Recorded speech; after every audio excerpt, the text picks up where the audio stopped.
little engines were busy clearing their railroad of leaves and broken branches. Peter, Sam, and Rusty often worked together. One day, Rusty helped Peter Sam to a water tower.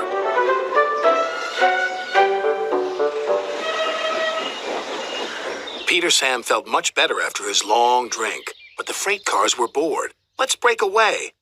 Their loads were heavy and the couplings old. One snapped.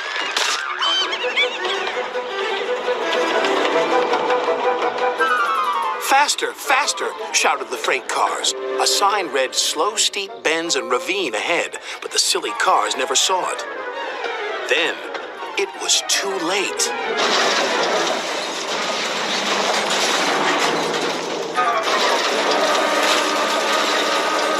Peter Sam arrived at the scene of the disaster.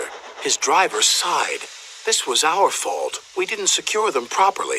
We'll have to get help to pull them out. Sir Topham Hatt will be very annoyed. And he was. You will work in the yards until I can trust you again.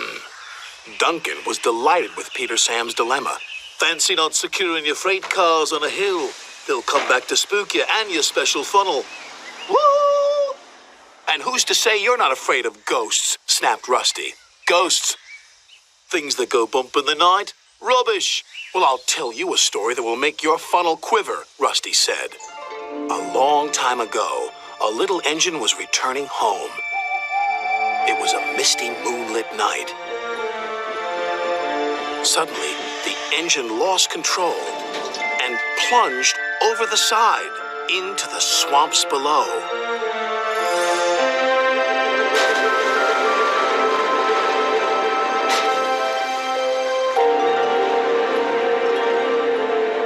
He was never found again. But many a workman will tell you that when the moon is full, they have seen the little engine trying to get home. But he never reaches the other side. So what do you think of that, Duncan? Rubbish, replied Duncan. Never mind him, Peter Sam. He'd be frightened if he really saw a ghost. This gave Peter Sam's driver an idea. Let's play a trick on Duncan. The next day, he spoke to Duncan's driver and fireman, who agreed. We'll do it tonight. Duncan had to take coal cars to the Slate mines and then bring cars back. Duncan's driver decided as part of the plan to cross the old iron bridge. Haunted bridge. Rubbish, snorted Duncan. It's as tame as a pet rabbit. But all the same, he kept thinking about Rusty's story. When dusk fell, he was keen to leave. If we don't go now, Scarloey will take my favorite place in the sheds. We have to collect our cars first, his driver replied. He could see their plan was working because Duncan was nervous.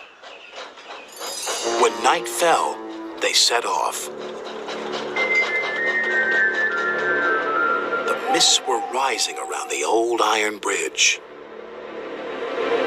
Duncan whistled, and the sound echoed everywhere.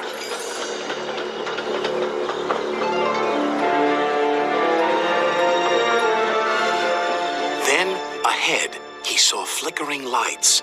His driver knew they were only insects that shine brightly at night, but to Duncan they looked like an engine. Next, his driver secretly threw a rock from the cab into the ravine below. It's the ghost! Take me back! Take me back, please! When Duncan reached the safety of his shed, he closed his eyes tightly. Spooked, are you, Duncan? Laughed his driver. No, I'm asleep. And Duncan refused to open his eyes. He did, though, when he thought his driver wasn't looking, just to make sure that he was still there.